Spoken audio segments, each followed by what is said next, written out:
সত্যি করে বল, তোর কি মনে হয় মনের কোলাহল কেউ কারোর নয়, ব্যস্ত আছে খুব বুকের চলাচল, মায়াবী লাগে সব রূপলিয়ে সময়ে তোর চোখের ঝিল জানি বেরোনো। So very very warm welcome guys.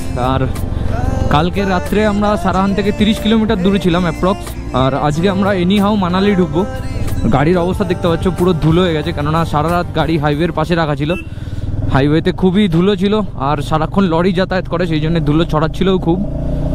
তো আমরা বেরিয়ে পড়লাম সকাল 9টার মধ্যে, আমরা চেক আউট করে ফেললাম, চেক আউট করে বেরিয়ে পড়লাম। এখন আমরা যাচ্ছি সারাহান। সারাহানে একটা কালী মন্দির আছে, ভীমা কালী মন্দির, যে কালী মন্দিরের কথা আমি প্রিভিয়াস ব্লগে বলেছি, প্রিভিয়াস ভিডিওতে। প্রচুর বাঙালি পর্যটক ওই মন্দিরটা দর্শনের জন্য আসে, তাই আমরাও যাচ্ছি। ওইটা দর্শন করে আমরা সোজা মানালির উদ্দেশ্যে বেরিয়ে পড়বো। তো সামনের ভিউটা দেখো। আমরা এই মার্কেটটার পরেই আর একটা মার্কেট আছে, সেই মার্কেটের মধ্যেই একটা হোটেলে ছিলাম। হোটেলটা বেশ ভালোই ছিল, তার ক্লিপ তোমরা দেখেছো হোটেলের রুমের জানলা থেকে ভিউটা। আর সামনে দেখো পাহাড় পুরো, আর সাদা বরফের চূড়া দেখা যাচ্ছে। আর রাস্তা খুবই খারাপ, রাস্তা খুব খারাপ। এতদিন যত হিমাচলে যা ঘুরেছি, স্পিতি ভ্যালিতে বলো, হিমাচলের মধ্যে বলো, পুরো রাস্তা ভালো ছিল, কিন্তু আজকে মানালি যাওয়ার সময় দেখছি রাস্তা খুবই খারাপ। তো তোমরা যদি কেউ কাজার দিক থেকে মানালি আসতে চাও, আর যদি তোমার কুঞ্জুংলা পাস বন্ধ থাকে, তাহলে সিমলা ঘুরে আসতে হবে এমন কোনো মানে নেই। রামপুর থেকে ডান দিকে জেউরি হয়ে তোমরা মানালি আসতে পারো। ওই রাস্তাটা আরও শর্ট হবে, মানে সিমলা ঘুরে আসার থেকে। তো জেউরি থেকে একটা রাস্তা ডান দিকে নিচের দিকে নেমে যাচ্ছে, যেটা যাচ্ছে সিমলার দিকে, আর একটা রাস্তা উপরের দিকে উঠে আসছে বাঁ দিকে, যেটা যাচ্ছে সারাহানের দিকে। তো তোমরা যদি ভীমা কালী মন্দিরটা দেখতে চাও, তো বাঁ দিকে ওপরের দিকের ওই রাস্তাটা ধরে নিতে হবে। এখান থেকে আর 11 কিলোমিটার কালী মন্দিরটা। তো 11 কিলোমিটার, 22 কিলোমিটার আমাদেরকে এক্সট্রা যেতে হবে। কোনো ব্যাপার না, মায়ের দর্শন পেয়ে যাবো, এটা একটা ভালো ব্যাপার। মন্দির যাওয়ার পথে যে রাস্তায় সিনিক বিউটিগুলো পড়ে, সেগুলো একেবারেই খারাপ না। মনে হয় যেন ছোট্ট একটা হিল স্টেশনের মধ্যে দিয়ে বাইক রাইড করে যাচ্ছি, বেশ দারুণ লাগে।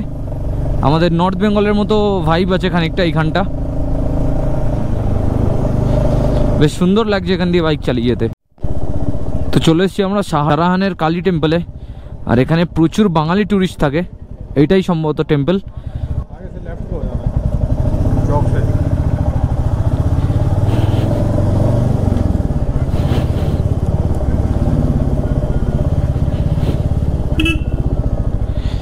বাহ, সকাল সকাল 2 শালিকার দর্শন, তার মানে মনে হচ্ছে আজকে আমরা মানালি পৌঁছেই যাব। ও আচ্ছা, যেটা আমি টেম্পল বলছিলাম সেটা ছিল পিছন দিকটা টেম্পলের, আর এই হলো মেন টেম্পল।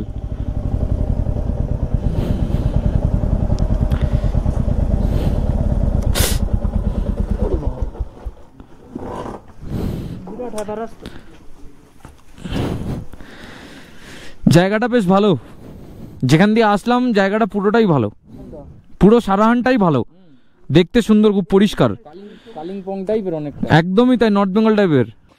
তো কালী টেম্পলের সামনে এরকম পার্কিং এর ভালো স্পেস আছে, আর যদি কেউ পুজো দিতে চাও তো ওখানে দোকানও আছে, পাশে অনেক দোকান আছে, তোমরা দেখেছো আগে। আর এই হলো এন্ট্রি গেট, ভেতরটা দেখো জাস্ট অসাধারণ। একটা পয়েন্ট অবধি জুতো পরে যেতে পারবে, এই পয়েন্ট অবধি, তারপরে জুতো খুলতে হবে। আর টেম্পলটা দেখো, এরকম পিছনে পাহাড় আর সামনে এরকম সুন্দর সাজানো একটা টেম্পল।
আর সত্যি বলতে এরকম পাহাড়ের বুকে এত পিসফুল কালী মন্দির কখনো দেখিনি।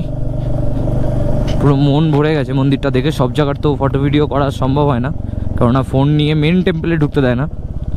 আমরা যতটুকু ভিডিওতে কভার করতে পেরেছি পুরোটাই মানে সামনের ভিউটা ছিল, মেন মন্দিরের ভেতর না ওটা। আর সারাহান জায়গাটা সত্যি অপূর্ব সুন্দর। তো যারা এখানে থাকতে চাও এখানে থাকতে পারো, এখানে প্রচুর হোমস্টে হোটেল আছে।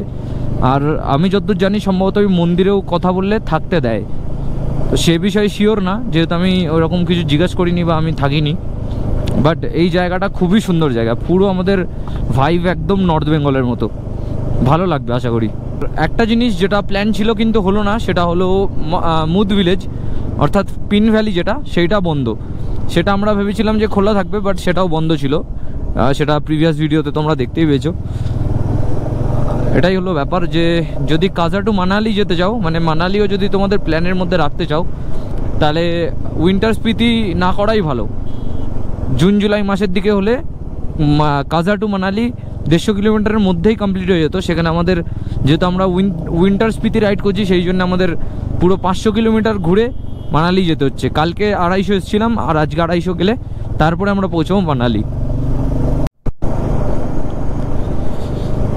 তো এখনও প্রচুর রাস্তা বাকি, আর আমরা চলেছি মানালির উদ্দেশ্যে। এখন আর কি বা দেখানোর আছে, তো তোমরা কিছু সিনেমাটিক্স ভিউ এনজয় করো, আর আমি আস্তে আস্তে এগোতে থাকি।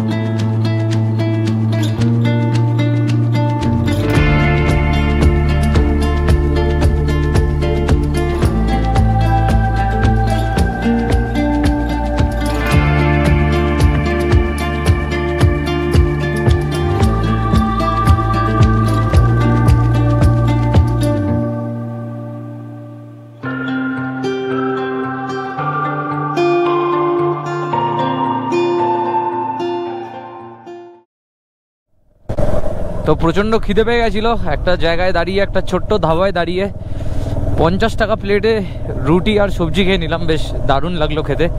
তারপরে আবার আমরা আমাদের জার্নি স্টার্ট করলাম মানালির উদ্দেশ্যে।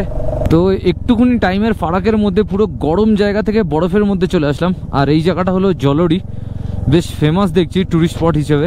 আমি যতবারই শুনেছিলাম যে কাজার দিক থেকে কি করে মানালি যাব উইথাউট কুনজুমলা পাস, তো তখন সবাই বলেছিল যে জালোরি হয়ে যেতে। তো এইটাই হলো জালোরি। দেখলাম এক জায়গায় লেখা আছে জালোরি, বড় সাইনবোর্ড।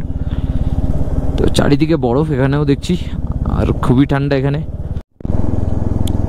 তো যেখানে আমরা খেতে দাঁড়িয়েছিলাম সেখানকার ওই কাকু বলেছিল যে যতটাই চড়াই হবে ততটাই উতরাই হবে। তো এইবার অনেকটাই উঠেছিলাম আর ততটাই উতরাই হবে, তার মানে আবার সেই বরফের জায়গা থেকে আবার গরমের জায়গায় নেমে যাব। তো শরীরের হালাত খারাপ হয়ে যাবে একদম পুরো। तेरे होने से ही मेरा होना, तुझको खोना जैसे कल का खोना।